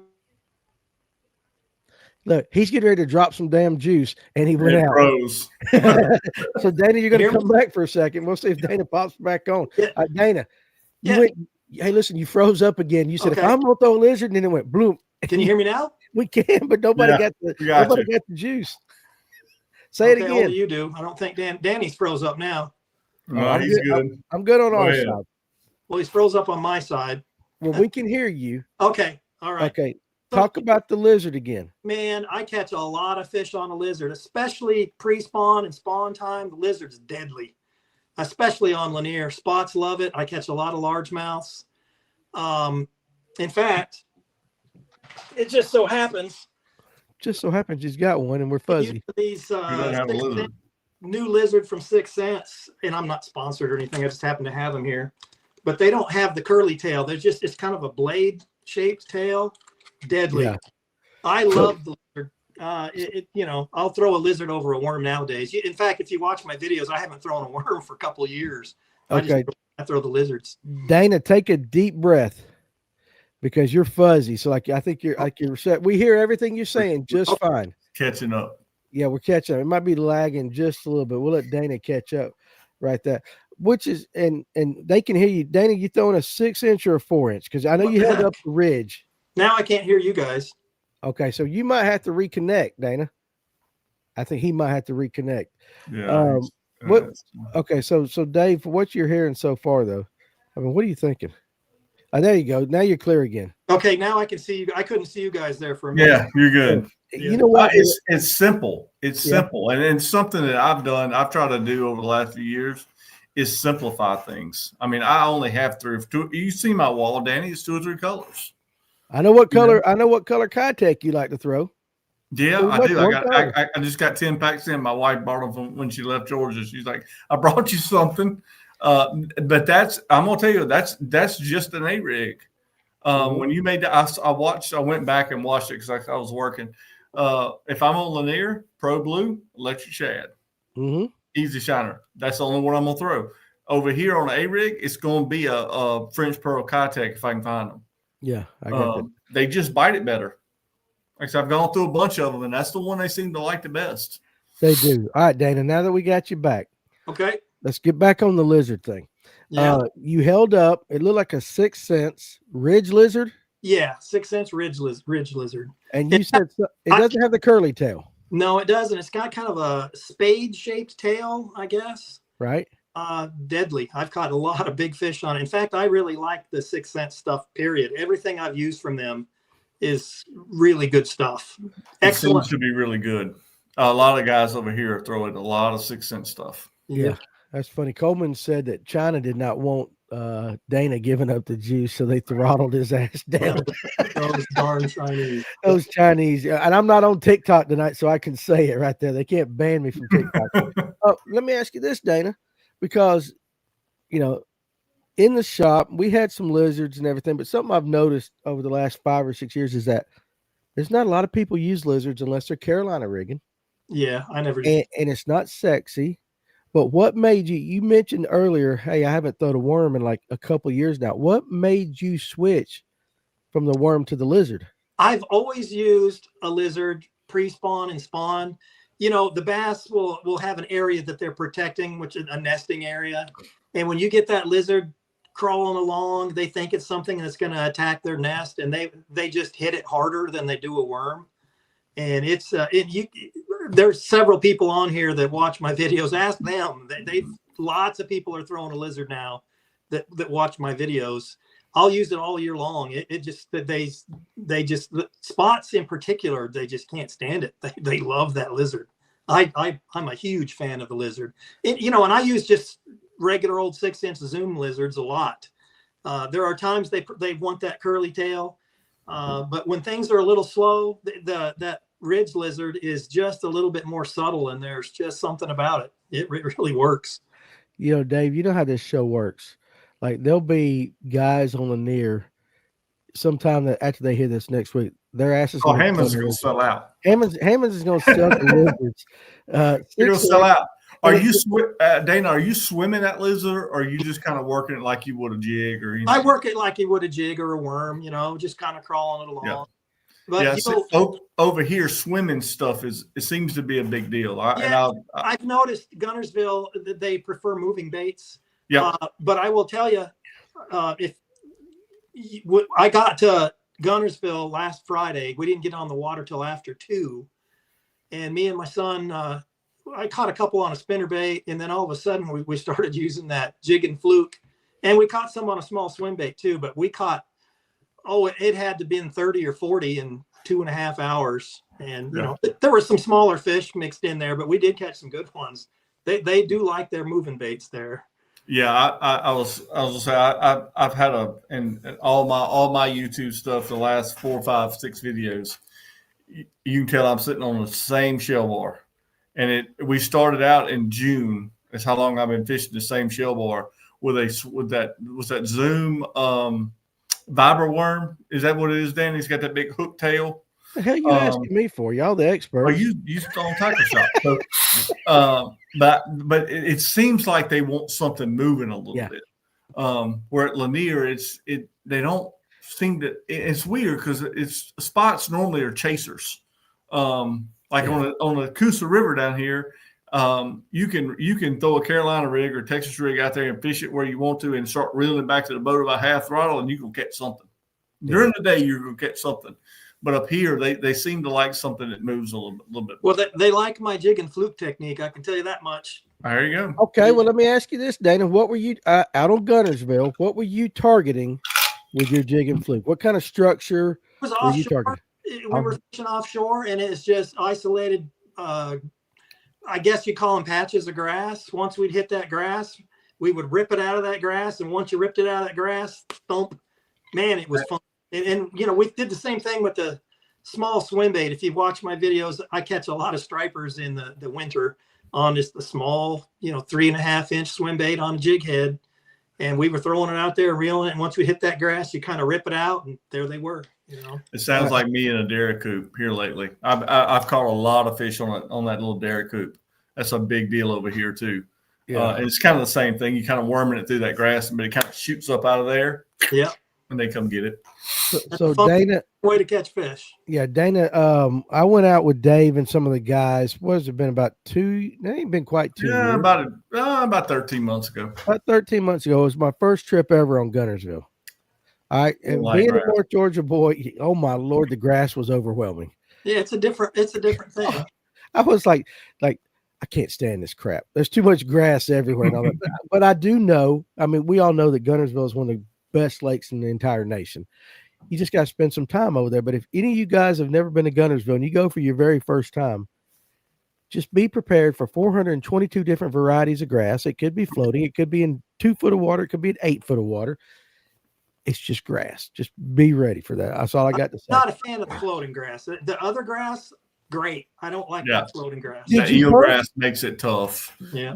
But they will buy an A-rig, won't they, Danny? Oh my God, Dana. We were in 7 foot of water with 5 foot of grass up there, 2 foot of water to work with. He's throwing a damn A-rig across the top of the grass, just doubling and tripling up. And I was like, this is ridiculous. But that's another one. I don't even own an A-rig. My shoulder can't take it. Even own one. I keep getting Corazon shots, and let's go. There you go, like that for sure. Let's see. There's a lot of comments in there about Dana. I see. Where was that one? John G. Dana got me throwing a lizard again. Works great on the rivers. Now the river, I can see where it would work all the daggum time. That's just, to me, a lizard's like a river, bait. Oh boy, no. I fish it everywhere on Lanier. It works. Spots love it. I will now.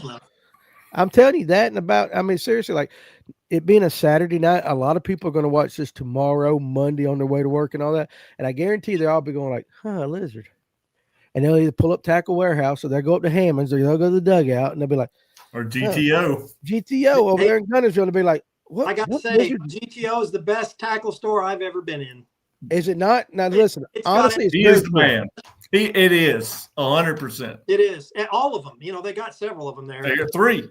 Which one did we go to, Dave? We went to GTO. To the original GTO. Josh went to Waterfront because that's where he flew the drone out of.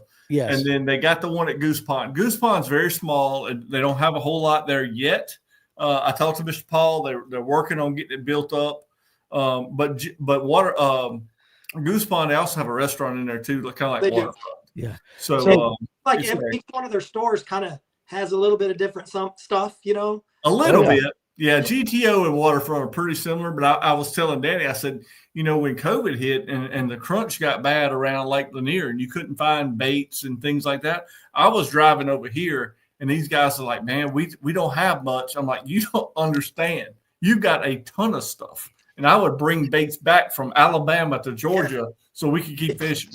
If you like tackle and you're watching, it's a place to go.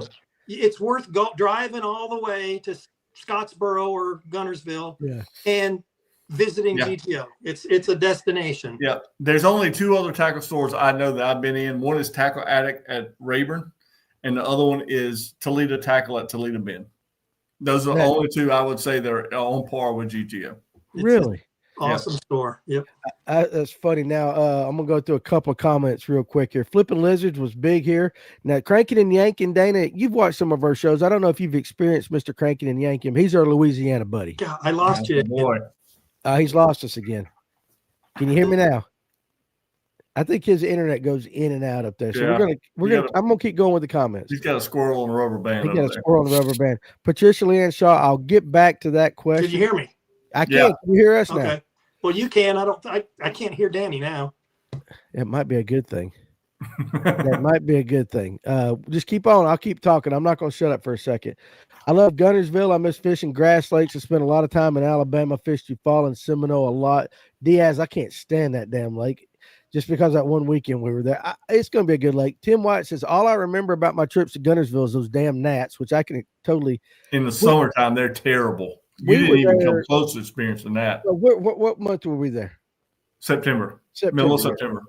And a hurricane had just come up the Mississippi Delta, so we got a lot of wind. Yeah, that wind kept and little rain, but that wind kept. We couldn't get on the main lake. We couldn't get on. Well, we couldn't get on the main lake and film. That's right. Not possible. Dana, can you hear me now? I can. Okay, good. All right, so I got Justin Reynolds. All right, let me pull this up. Justin, I tried to call you yesterday or text you a couple of times, and I did not realize that I did not have your new phone number. I got the old Justin Reynolds phone number. John Sarah told me that later on today. Go refill. All right, so listen, any tips for the Nix Bridge area? He's asking for a friend, and if you got anything you can help him out with, I would love for you to help him out with. Do you know the Nix Bridge area? I'm familiar with it. I don't fish over there that often, but really, if it's windy, throw that spinnerbait. I'm telling you, and that goes for anywhere on Lake Lanier. And in my last video, I used a rock crawler. You fish rocky points. It'll work. What color rock crawler are you throwing right now? Once they come out of the package, I don't even know what they call it, but it's a craw pattern with a lot of chartreuse on it, though. I don't know the name. I got a bunch. I got like 400 rock crawlers right here to my left. I'd pull it out. But yeah. So anyway, Justin, I don't think that much difference, to be honest with you, as long as it's a rock crawler. Yeah. Well, is that your favorite crankbait? Yeah, that's pretty much the only crankbait I throw. I don't throw a lot. Me too. Listen, when everybody goes, hey, you like throwing crankbaits? I got like one. Now, it has 12 colors I might throw, but I throw one crankbait, either the 55 or the 50 rock crawler, and that's it. That's the only one I got confidence in. But, Justin, I don't know if you were in here earlier. Tim may have been. Dana throws a chartreuse spinnerbait with chartreuse blades, chartreuse head, chartreuse skirt material, and no trailer hooks, nothing. And you throw it a half ounce. Yep, that's it. That's what he's throwing. And if it's supposed to be windy tomorrow, like it might have been today, that might be the ticket. Yeah, it's going to be windy. Yeah, it'll work. Spinnerbait there. There you go. Tim White goes, I'm the friend, FYI. I knew it. So he goes, asking for a friend. Those two guys right there, Justin and Tim, they're partners. I fish against them in EBO. They take all my damn money all the time. Or when I do fish, I guess I do. Let's see. Amen, Dana. I will not tie on a drop shot. Let's put it. Cody in the Hobie. I catch so much heck from Deshaun, and that's Deshaun Watson, and all my other buddies for not trying one. I will use a power shot on a bait caster in the holes in grass or bed fishing. And that's probably, what you do over there in Gunnersville a lot, Dave. I actually throw the drop shot. It's about like a Carolina rig in reverse. Yes, I know you do. I'm laughing at Ken because he thinks my wife's watching this, number one. She's in the bed. She's about 50 feet from me, and she's asleep. I promise you. We had these two. Mine's not. Listen, my wife and my daughter decided they wanted to babysit these twins to help out the mama, 6-month-old twins. Been screaming for a week. Holy good God. I can't remember. My youngest is 23. Like, I haven't had a screaming kid in this damn house in 20-something years. I got a grandkid on the way, but, like, you talking about some Satan spawns. Oh, my goodness. I was like, send that shit back. Take them home. I've done my time like that, but they're great loving people, so they help people out. I get it. Dawson Thompson wants to know, is there a time of year you guys prefer a lizard over a soft plastic crawl, or is it the lizard year-round deal for you? Now, I know what you're going to say, I think, Dana, but I do know that, like, on Allatoona, seems like in the spring of the year, a lot of guys are pulling a Carolina rig over the flats, and that's where I hear them talking about a lizard. Other than that, it's just, unless you got that one old guy that throws a Carolina rig year-round, I don't hear much about lizards at all. Fair to say that, Dave? We don't hear lizards talking a lot on this show. Not much, man. Yeah. So Dana, what I mean, you're year round, right? Year round, but if I'm throwing a craw, I'm throwing a jig. You know, you can fish a jig 365 days a year and catch plenty on any lake that has bass, if you ask me. And it's lizards. One of my confidence lures. Oh, we're losing him again. There he goes. There he's back. Yeah, he's back there. Yeah, his lizard's my brush hog. Oh, that's what I was going to say, Dana. So, like, Dave likes the baby brush hog compared. And when's the last time you threw a brush hog, or can you hear me?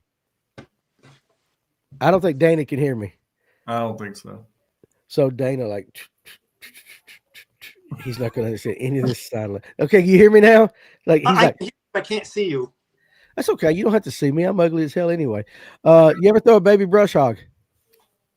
I don't throw the baby brush hog. If I'm throwing a brush hog, I'm throwing the normal size brush hog. I want bigger. I don't want smaller. Okay. Well, you said that. Let me ask you this. Do you, when you do your baits, like your fluke on your jig, you use a super fluke, right? On your jig and fluke? I use every size of fluke. It depends on what size the bait fish are at that time of year. What about right now? Right now, what are you throwing? Right now, I probably use either the Super Fluke Junior or just the regular fluke, which is a 4-incher. It's not the Super Fluke. The fluke. The fluke. He's throwing the fluke. Yeah. And by the way, you mentioned the brush hog. You do that. I'm gonna go find a rock crawler he's talking about. Okay. So you mentioned a brush hog. Yeah. This is another 6 cents bait. I like the hog walla. It's kind of a brush hoggy, lizard type of thing. Hog walla. Yeah, I'll use that over the brush hog. Anyway. Do you see in that anywhere the rock crawler you're throwing right now? Here's the chartreuse one. As long as there's chartreuse on it, doesn't matter. Let's see. Oh, son of a gun. The color's called another fisherman, sounds like. Yeah. Listen, their hooks. I'm gonna tell you something about spro baits. Spro baits are like their hooks are amazing.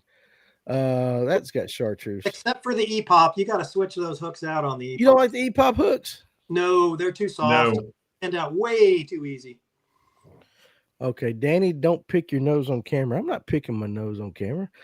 I'm old, and I got one. Everybody gets older knows you got one of them nose hairs that decides to grow 3 inches overnight. It shows up on a random Thursday. It's tickling the hell out of my nose right now.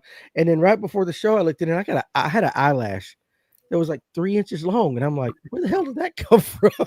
You guys know what I'm talking about. When we get old, Danny, we grow hair everywhere where we should. It's like ridiculous. Marina's over there near Nick's can be good. Cody and the Hobie said. I don't know. Amanda, Danny needs a calendar for Christmas. I need a lot of things. Cranking and yanking.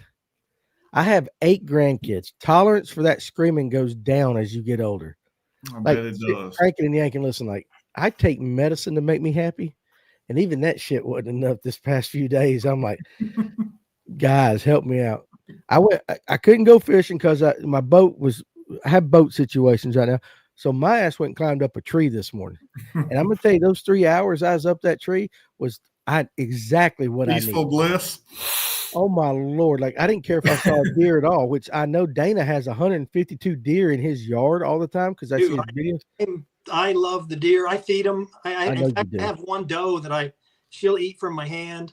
I've reached the point in my life I don't want to kill anything anymore. So I just like having listen, I respect that, Dana, but I'm not at that point yet. Me too. Like, I'm older than you guys. So I'm like, I see those videos you're putting out. I'm thinking like, boy, I'd be good on the grill. I've got some nice bucks too. I know. Listen, I know. That's why we're gonna stay friends. Eventually, you're gonna say, "Daddy, come kill this because it's eating my azaleas." He's like, "No, I get it." Hey, listen, but you know what? I know it's not talking about fishing, but when you get to that point and you do have like deer coming in your yard and you're feeding them, you get to know those become like pets. They are. They're my 100%. I get that. I get that. You know, I'm surrounded. I live in the junkiest house in the neighborhood. I bought an old fixer-upper so I could be close to the lake. But I've got some bigger houses in the neighborhood, and one of my neighbor ladies walks by and she cusses me. She doesn't like me feeding the deer. She don't want them around because they eat her plants. I just I always make sure when she's coming around, I get my carrots out and make sure the deer are around just to make her mad. I think that's awesome. They love Paul, rose bushes. yeah, Danny hooked himself again. Yeah, I did. Really, actually, I kind of did. It's this White Russian I've been sipping on since 4 o'clock. Let's see. Danny's shirt matches the Miami uniforms tonight. They went all military tonight. I'm not a Miami fan, but they did go all military tonight, which, of course, I think is a very respectable thing to do. I still throw a crawl tube certain times a year. Now, okay, Danny, you and I don't think we've ever talked about a crawl or tube, excuse me. I used to tubes for smallmouths back in Nebraska, but I don't fish them a lot on Lanier, but they're deadly. They do work. That's a big deal in his part of the world. I think it was Kelly Jordan years ago came out with Lake Fork Tackle came out with a crawl tube. And it was a tube, it wasn't like a Zoom where it was smooth, it was ribbed, and it had crawl pinchers coming out the back end. I used to throw them a bunch. They did really, really well. Let's see, Patricia Leanne Shaw. Nobody throws tubes anymore. Not down here. They're not as popular down here.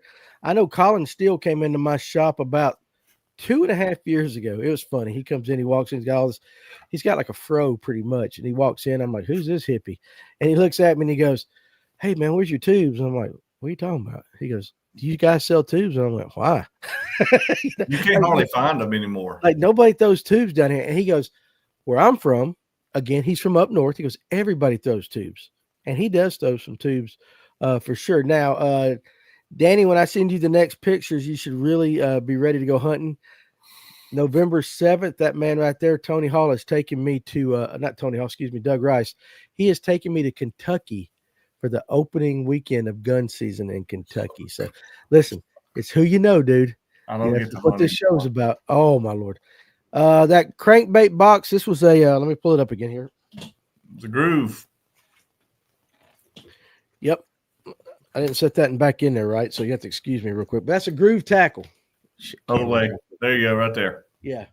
So it's a groove fishing. And of course, I didn't take the time to set that rock crawler back in there, right? So now it's in my carpet. Oh, good luck getting that out. No shit, right? There we go. Let me pull it back. If you go to groovefishing.com, this is their hard bait box.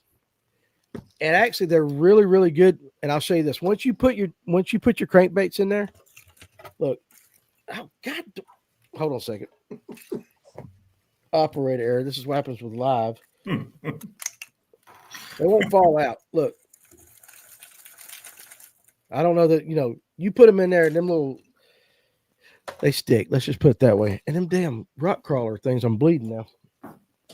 They do have a good hook on them. Talk for a second, Dave, while I get this one out of my carpet before I put my foot on it. Cause I don't have any pants on or shoes right now. You guys have no idea about that.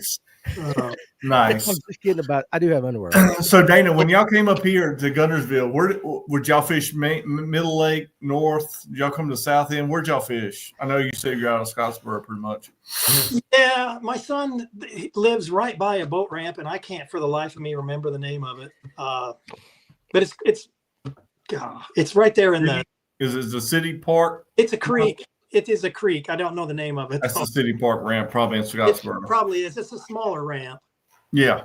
But we didn't go out of the side of that boat ramp and caught his. Okay, he's back now. Okay, I got you there. Hey guys, I meant to also too, if you go to Groove Fishing and you type in FNGO10, FNGO10, you get 10% off as well. All right, can you hear me, Dana? Yeah. Okay. Every once in a while I see you freeze up. I just want to make sure. Do the same thing on my end. It's okay. The wonders of modern technology. Yeah. I know it. Seriously. As much as we pay for cell phones and service, it should never happen. No, did your boat still have bubble gum plugging up the Livewell? The last tournament I fished, it did. Guys, listen, duct tape and bubble gum are something you got to have on a boat, because if you have a plug missing in your Livewell or something, I'm telling you, some Hubba Bubba, it works perfectly. How about this? Coleman says we've shown a lot of love for Dana's videos because they're awesome, but I want to shout out Dave's channel as well. He makes some great videos. Dave, what's your channel again for everybody? Dave Aldridge Fishing. Pretty simple. I should drop another one hopefully tomorrow. Hey, I'm gonna subscribe to you. You have to remind me of what it's called, but I didn't realize the channel. Well, I tell you what, since Danny's sending my contact, since he's going to be coming over here some, we can hook up and and go out. Oh yeah. Okay, so Dana. Yeah. Listen, this is where the show rolls. Whatever the viewer wants, he wants to know. Favorite guitarist and drummers. Oh boy, the list. Geez, now we're getting into the juicy stuff. Yeah, hell with fishing, guitar man. player of all time, most of you are not going to even know who he is. His name's Michael Schenker. He used to play Scorpions. He froze up. He said Michael Schenker, and that is the Scorpions guitar player. The dude from, I don't know anything about any of this, but the dude from Bon Jovi was pretty good. He sucks. Richie Sambor. Sorry. Okay, listen, Dana, you froze up the second you said Michael Schenker, and I went, that's the Scorpions guy. No, it's not. No, it's not. Right? Well, he started in Scorpions, but he went to a band called UFO. Okay. But there's a guy named Rory Gallagher. I know most of you don't know who he is. Before your time. The list goes on. Jake E. Lee that played for Ozzy. He's an excellent guitar player. Eddie has to be in the list. I could go on for hours. Hey, how about this question? No, Ken Pruitt says, please say you hate Van Halen. No, he does not. But let me ask you this. You can't hate Van Halen if you're a guitar player. He said, well, he just knows, he's my buddy. He knows how much I like him. He's just doing that to be an ass. Let me ask you this, though. I think Jake E. Lee was the best guitarist Ozzy Osbourne ever had. Unpopular opinion. He's one of them. I really like Jake E.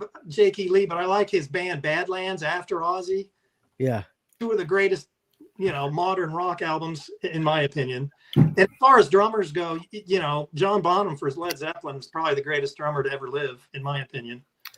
Patricia Leanne. Okay, there's everybody jumps on these things once we do that. James Burton, Cranking and Yanking, said, now that he was the bass guy for Metallica, right? Wasn't that James Burton? No, that's not his name. I don't think. I can't remember his name. I'm not a big Metallica guy, but Steve Vai. Steve Vai was good. Yeah, yeah.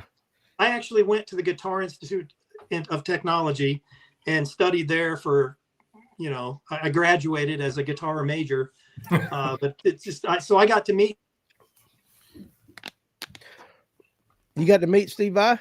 No, I didn't get to meet Steve Vai. You froze up. You said, I got to meet, and it went quiet. Yeah, I don't know if it's my phone or what's going on. It's okay. It's okay. If you don't know James Burton, you need to get the hell out of here. I ain't got a clue who the hell James Burton is. But you know what? There's a good question, Sammy or David. The correct answer to that is Eddie. Yeah, I like both, but I like Dave. Dave was the early Van Halen stuff was best. But they're two different bands, really, if in my opinion. All right, right here. James Edward Burton, born August 21st, 1939 in Dubberly, Louisiana, is an American guitarist, a member of the Rock and Roll Hall of Fame since 2001. His induction speech was given by longtime fan Keith Richards. Burton has also been recognized by the Rockabilly Hall of Fame and the Musicians Hall of Fame and Museum. He was elected into the Country Music Hall of Fame in 2024. Okay, so I've been cranking and yanking. I've probably heard his music, but I have no idea who I bet he can make it at two-face, so he's good in your book. I'm going to check him out.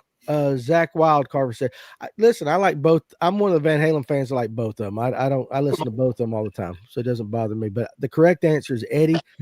What about this question? I got to see him with Sammy. I got to see him with Dave. They're both awesome. Answer that question right there, Dana. Which one? See it? Can you see it pulled up on the screen? The Black Sabbath question? Yeah. I don't think they regretted it long because they had Ronnie James Dio singing after Ozzy left, and he was the better singer in my opinion. I like Ozzy, but Sabbath did okay without him. Roy Clark. Roy Clark was a hell of a guitar player. Unbelievable guitar player. Yeah, for sure. Okay, here's who this guy is. He was Elvis's guitar player through the 70s, but he was a studio guitarist for many, many artists. Yeah. Okay. Yeah. So we know his work. We just didn't know his name. Yeah. If you play guitar for the King, you're pretty good. Yeah. I will say this, like my favorite of all time is Eddie Van Halen. And then there's some right there, but Roy Clark, if I was doing a Mount Rushmore guitar players, Roy Clark would be on it. Who would be your top five, Dana? Because listen, this is what you like.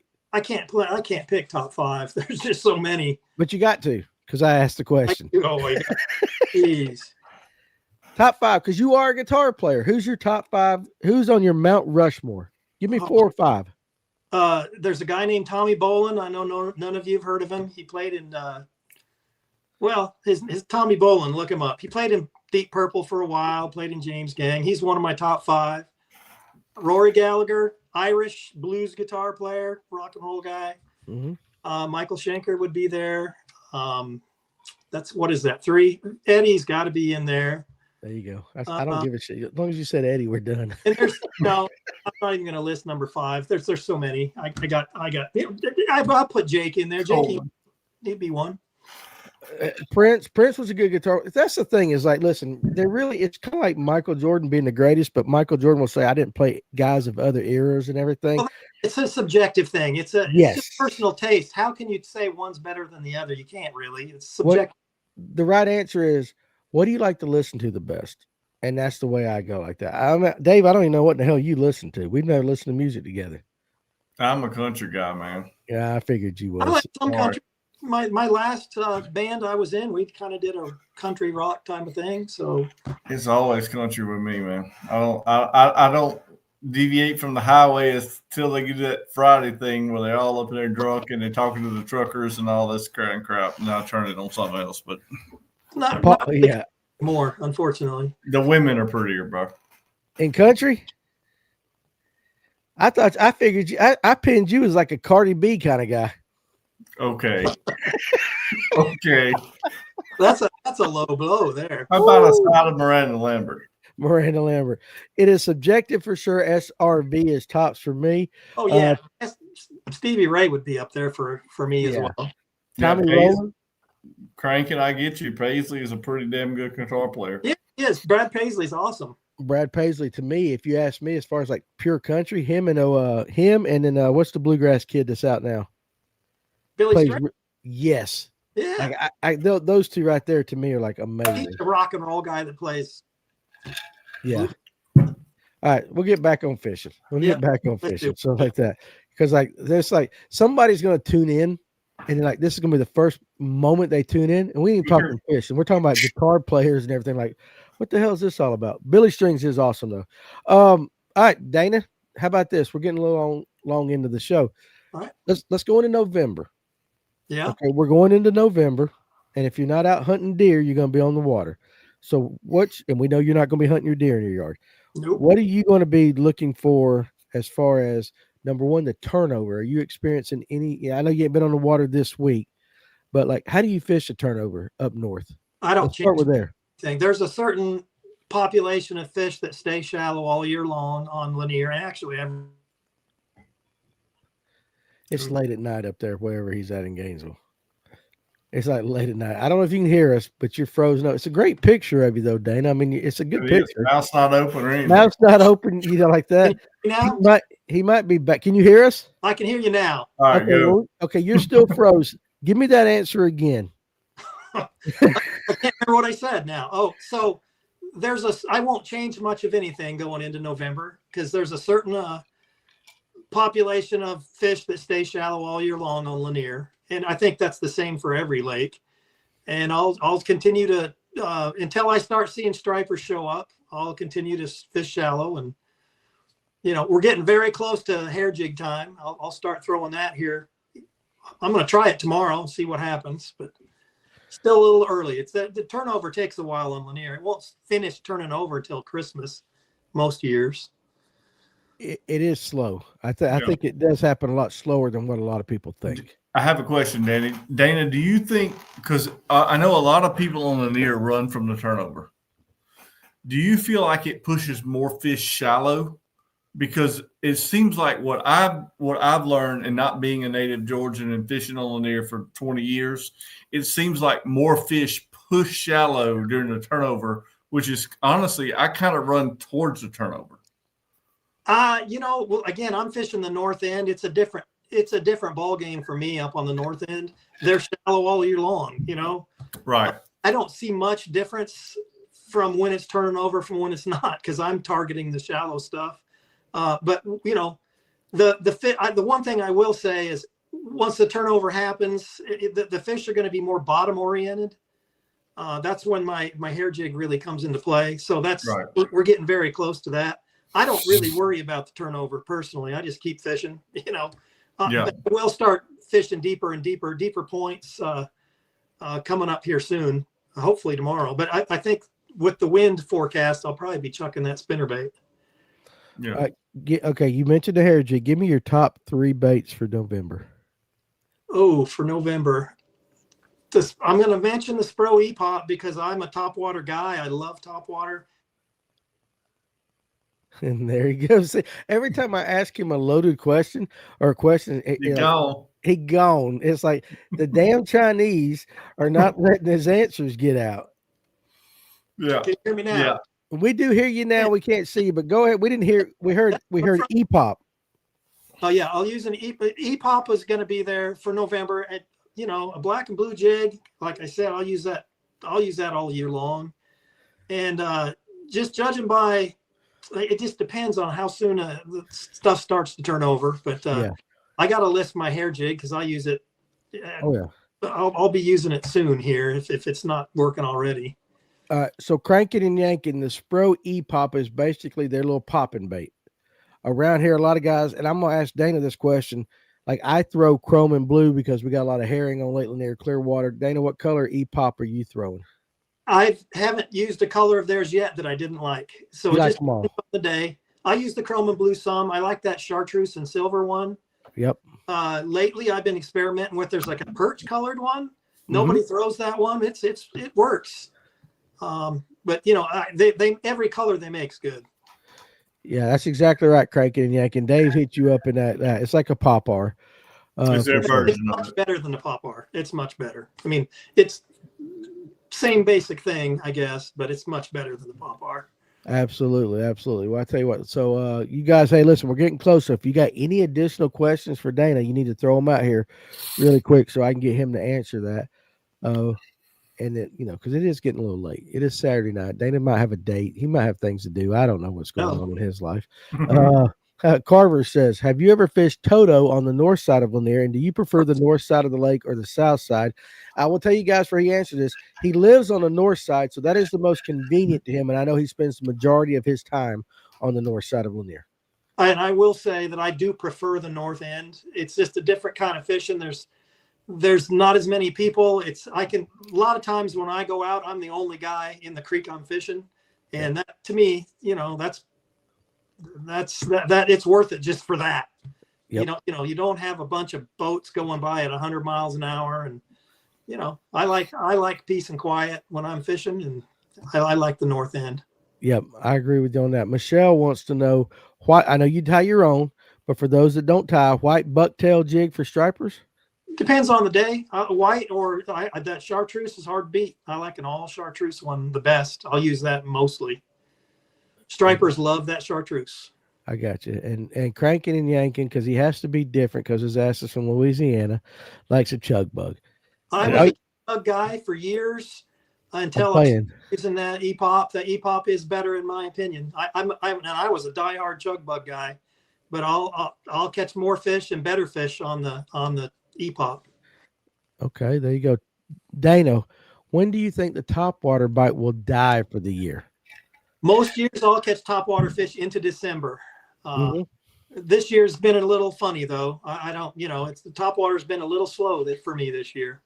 It's, what, Dana, it's been slow for everybody. When guys have been coming on the show all summer long, even basically the last 2 years, that the typical Lake Lanier topwater bite that the lake is known for hasn't showed up. And for whatever reason it is. Every year's a little different. The lake, lakes as they age, they change, a little bit. Oh yeah. I think it's just, I don't know if it's a water quality thing or who knows, and I do know that we've been losing water quite a bit here this summer. It keeps going down, and the topwater fishing's always better when we have a lot of water. I agree. Cranking and Yanking says it's storming in Louisiana right now. Here in Georgia, what do you fish the day after a rainstorm? And so, Dana, I want you to give the answer for Lake Lanier, and then Dave, I want you to give the answer for Gunnersville. So, Dana, you go first. I don't change much of anything. I'll fish the same stuff I always do. It depends. If it's after a front and we got a lot of wind, I'll throw spinnerbait. If they're not hitting the spinnerbait, I'll throw black and blue jig. Like I said, I can fish black and blue jig 365 days a year and catch good fish every time. Yeah. That answer does not surprise me change at it all. I'm with Dana on that, unless it lightens. When it starts lightning real bad, if we get a big lightning storm, I tend to gravitate towards bottom baits. Something I learned from Wheeler. Around me, I tend to gravitate towards the boat dock. Yeah, no, me too. Yeah, if there's a lightning storm, it seems like I've experienced that especially on Lanier. Big lightning storm, the next day they're real funny with top water. Okay, but I got a couple of questions before I get back. But he just put a comment. Typically around here, though, rain means muddy water. So how about this?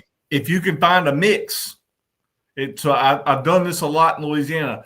Clear water coming out, mixing with muddy water, that's usually money. I'm always looking for clear water.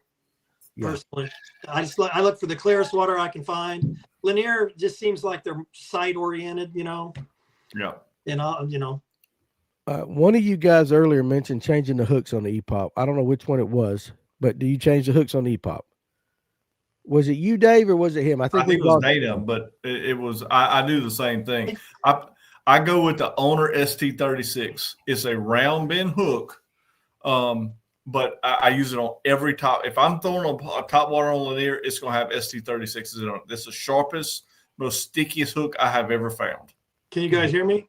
We can now, yeah. So EPOP, change the hooks. Yeah, in my opinion, you have to change the hooks on the EPOP. They're too soft. In fact, virtually every store-bought bait you buy that has trebles, you need to change them. There are some exceptions. For the most part, I change hooks on any bait that has treble hooks. Okay. They try to save money by using cheaper hooks. I use Mustad hooks pretty much exclusively. They're reliable and they work. Absolutely. So, and we will end on this comment right here. War Eagle the best. I agree. The topwater bite was super slow this year. Unbelievable. And that's just what we've been hearing from guys, really, honestly, for the last 2 years. We're going to end on this question here. Here's my question for you, Dana. Guys that are not very comfortable on Lanier, maybe not the most experienced on Lanier, they're going to be fishing here in November, December. I know you're going to say your hair jig and all that. Give me a couple of things that you think they need to concentrate on. Yeah, well, to put fish in the boat. Someone who's not that familiar, I wouldn't recommend the hair jig. There's a learning curve, and it takes a while to get the hang of it. If there's wind, throw a spinnerbait. I don't care what time of year it is. It's easy to throw it and reel it. That's pretty much all you got to do. Try to keep it a little deeper to where you can't see it, and just throw it and reel it. And then, some kind of bottom contact bait. Black and blue jig is pretty hard to beat anywhere on any lake, and if there's bass, just drag it around on the rocky points. You're going to catch some fish. I got you. That makes sense. Of course, let me give Cranking and Yanking his fast thing right there. Topwater bites slow. I blame forward facing sonar. It could be. I think he's right. All right, I'll let you answer that real quick. I think he's right. Everybody on Lanier shining them. The last time I was out there, you couldn't keep it on them. You saw them. I took it off of them, or they would scatter. We've seen the same thing on Smith Lake. You shine them and they're gone. I love Smith Lake, by the way. Every lake I've fished in Alabama are top notch. We don't have many bad ones over here, man. Yep. All right, so there you go. So you might be right. I think you might be right. It might be coming today. I do know that there are people going behind the scenes instead of working on bass, MLF, and all that to ban forward-facing sonar. They're working with the legislatures, so they're going the back route, and it's happening. I've heard a lot of stories about that. So anyway, Dana, first of all, dude, it's been great to have you back on the show. I enjoyed it. We have to do it again after, we don't need to take as long next time. Well, see, here's the thing is because now that we're doing a lot of it remote like that, it's going to be a lot easier because, we always wanted you to come into the shop. And so now we can do this like at any time. We can, there'll be some times you and I can just hop on for like a 30-minute pre-record. So Dana, what are they hitting right now? And just talk to that. So first of all, like, dude, again, you're one of my favorite guys to come on here, and you're right. We don't do it near often, but you know what? You're a really cool dude because you like Van Halen, number one. Number two, because you play your own music and all like that. You're talented and all that. But the most to me, the best thing about you is it's almost the kiss. It's just keep it simple, stupid fishing. And you enjoy what the hell you do. And that's Yep. what's kind of refreshing about that. So again, guys, his channel is FCP Fishing on YouTube. If you're not subscribed, the second I say, hey, we're out of here, you need to go and check him out on YouTube and subscribe. And then you put out a video, what, once a week, once every 2 weeks? Twice a week. Twice a week. He says, damn, I'm telling on myself. I'm behind on that. I haven't watched all of it. But anyway, listen, Dana, absolutely thank you for coming on. And of course, Dave, hey, for hanging out. Are you in Gunnersville right now? The lake's right there. Right there. Listen, I can see it. Dana, he's got these showers that I got in the shower. I went over to his You house. have to have an IQ over 60 to turn the shower on. I couldn't figure out how to turn his shower on. Unfortunately. Dude, I got in his bathtub. I was trying to turn the shower on. The shower head the water wouldn't come out. So my damn 5'7" fat ass is laying down in the bottom of the bathtub, just slapping water over the top of me. My 11-year-old figured it out in about 30 seconds. And I didn't tell them till the next day. I'm like, dude, like I couldn't figure out your shower. But anyway, listen, Dana, thanks for coming and hanging out with us. I appreciate you very much, Dave. Hey, Danny, before you go, yeah, and he froze up. He froze up again. Okay. He's back. Do it again. So, I just want to tell everybody, man, be thankful for every fish you catch. None of us are guaranteed tomorrow. We're lucky to have some of these awesome lakes near us. And we're lucky that we can all get together and talk like this. It's life is short. Enjoy it. Don't get mad if you catch a few small ones. They all count. And you can always do the Dana Smith every time you catch one. You go, I can't even do your laugh. That's involuntary. It just happens. You know what? Because you love it's genuine. He loves what the hell he's doing. So, Dana, I'm gonna let you go, buddy. Appreciate you very much. Have a good rest of your evening. Dave, real quick. Hey, listen, real quick. What'd you think about all that?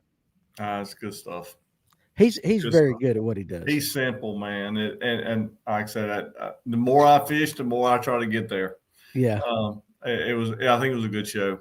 It was good. We'll see. Yeah, shoot him my contact information. I will. I'll shoot him because once I hit him, I'm gonna pull him back up. So appreciate you, buddy. I'll see you later. All right, I cut him off too quick. All right, guys, the rest of you guys, hey, listen, appreciate you joining us tonight on Saturday. Listen, I know it was different. I know it's what we don't normally do, but hey, sometimes, listen, now that we're doing this stuff kind of more remote, there's going to be a lot of times when we're going to be able to pull guys out, and it's going to be kind of odd times. It's not going to be our typical Tuesday, Thursday, or me during the week. So we're going to have a lot more content coming from you guys. But again, every time I come on here, and I want to tell you guys this honestly, truthfully, from the heart, every time I come on here, no matter what time, and I see all you guys out there, it's just like you guys are part of my family. Absolutely love what you guys are all about. I appreciate you taking part in the show, asking your questions. It makes my job easier. If you're out on the water tomorrow, I don't know, Tim, Justin, if you're still listening, I hope you go kick ass and you win the damn EBO tournament. Rest of you guys, listen, enjoy your Sunday. I'll be back Monday, 12 o'clock with the lunch break. We'll kind of recap all this. We'll talk about what you guys caught this weekend, and we'll just keep it going. So you guys have a great rest of your evening. Appreciate you guys. Love you guys. We will see you on the next one.